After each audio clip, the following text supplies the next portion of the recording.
All right, guys, we're going to break down Jalen Brunson's ankle injury that he had against the Lakers. And we're going to break down his prognosis and the other things that might affect his recovery.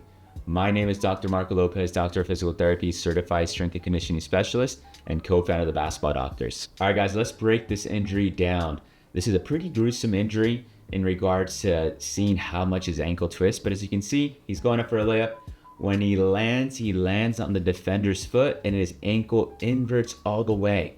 It's not your standard inversion where it first hits here, then it rotates all the way.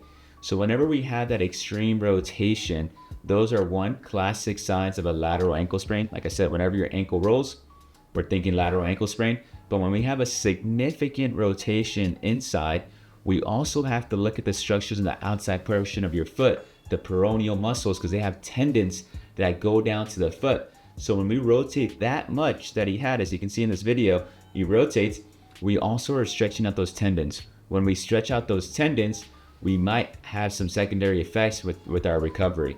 But based on the video and based on what they said it was an ankle sprain, but I also think there was other effects with it with the peroneal muscle tendons. But that's the breakdown of his injury. Now let's break down a little bit more of the anatomy. There's three main ligaments in the outside portion of your ankle. We have the ATFL, we have the CFL, and those are the two main ones that get sprained whenever we have that huge inversion there. When we have that huge inversion, whenever we sprain a ligament, we're actually partially tearing it.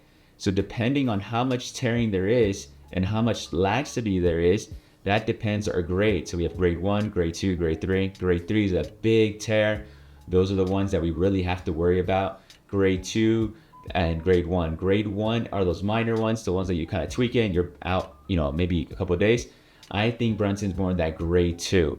So whenever we have these injuries, like I mentioned, the big thing is that you're tearing partially that ligament there. So when we tear partially that ligament, we have instability, so laxity.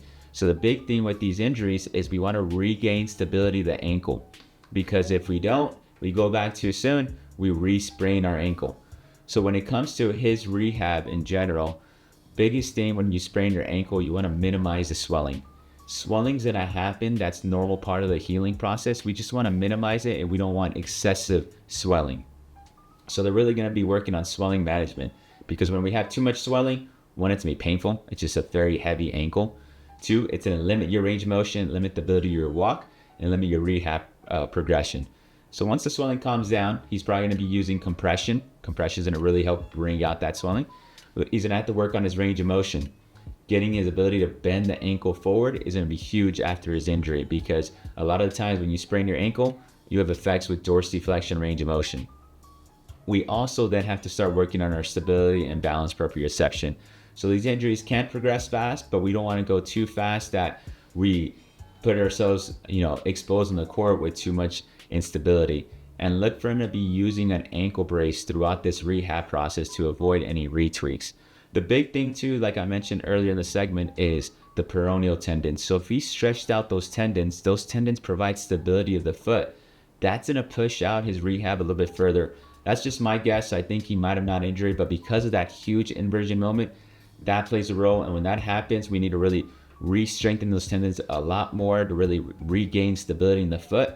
But look out for that in case his injury gets pushed out a little bit further out. So that's kind of the breakdown of Jalen Brunson's injury. If you guys have any questions regarding ankle sprains, comment below. We have a great ankle sprain rehab program. Check out our website. It's a fully step-by-step to get you back onto the court. And for those that have those re-sprains, those chronic ankle injuries, we have a video program just for that as well, more of that late stage, because remember, once you sprain your ankle once, you increase your risk for re-spraining it again. So make sure you're working on your stability, mobility, and strength, and slowly getting back on the court. But hit the like button here, share this video with friends and family, hit the subscribe channel. If you guys want us to break down any other NBA players' injury, comment below. We'll try to do all the NBA players as much as we can as we're leading up towards the playoffs.